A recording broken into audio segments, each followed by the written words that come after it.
राजभोग बानायनो थाखाय खान्था मोनसेयाव गाइखेरखौ गोदौहोनानै लाबाय।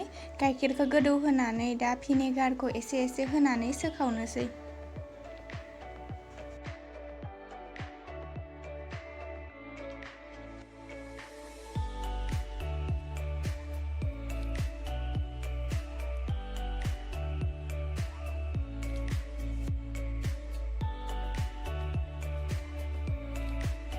गाइखेरनिफ्राय सेनाया ओंखारबाय।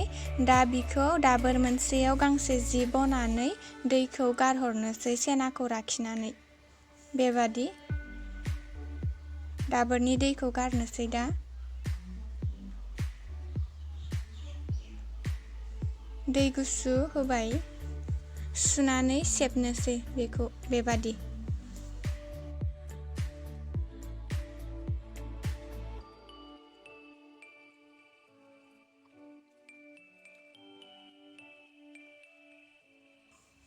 बेबादि सुनानै दैखौ सेबनानै चासनि बानायहैनोसै।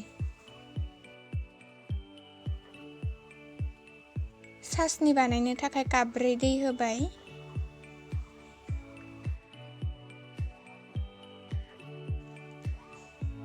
ब्रैजि सामुस सिनि होबाय।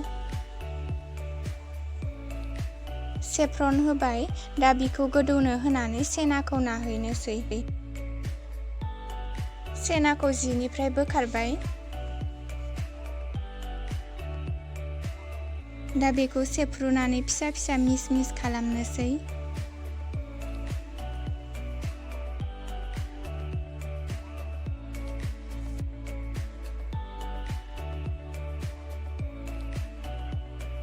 आखाइ थालाजों बेबायदि नाबाय।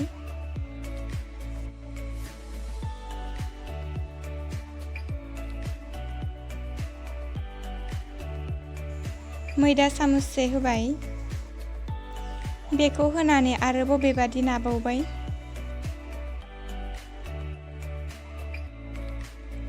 सेना आरो मैदाया मोजाङै गलायनानै मिस मिस जायागौमानि नाबाय थानांगौ, नङाबाथाय लादुसफोरा बायस्रा नागिरो।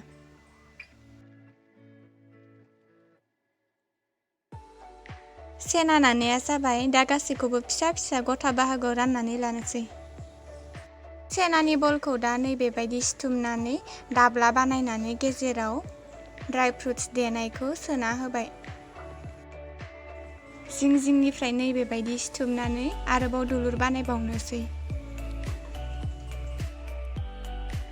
बेबादि।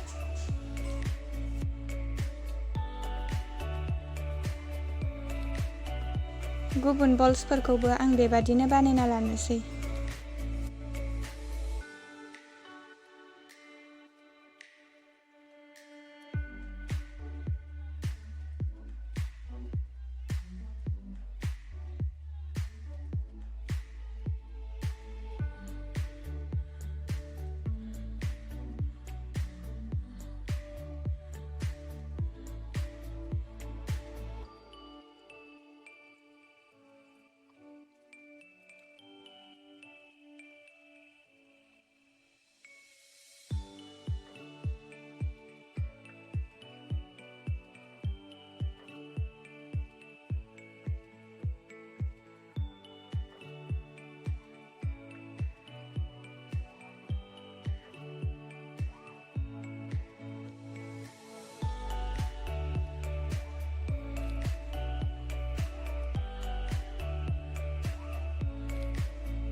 बेबादिनो आं गासैबो बल्सफोरखौ बानायनानै लाबाय।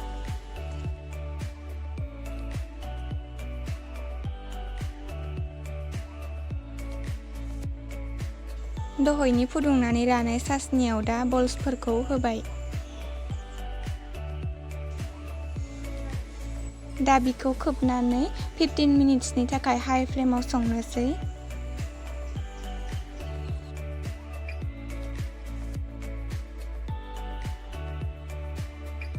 फिफ्टिन मिनिट्सनि उनाव लासै लासै बेलथायनानै होबाय।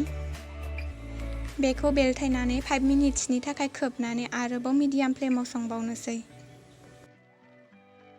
5 मिनिट्सनि उनाव राजभोगआ मोनबाय। दा बिखौ खुरै मोनसेयाव दिखांनानै लानोसै।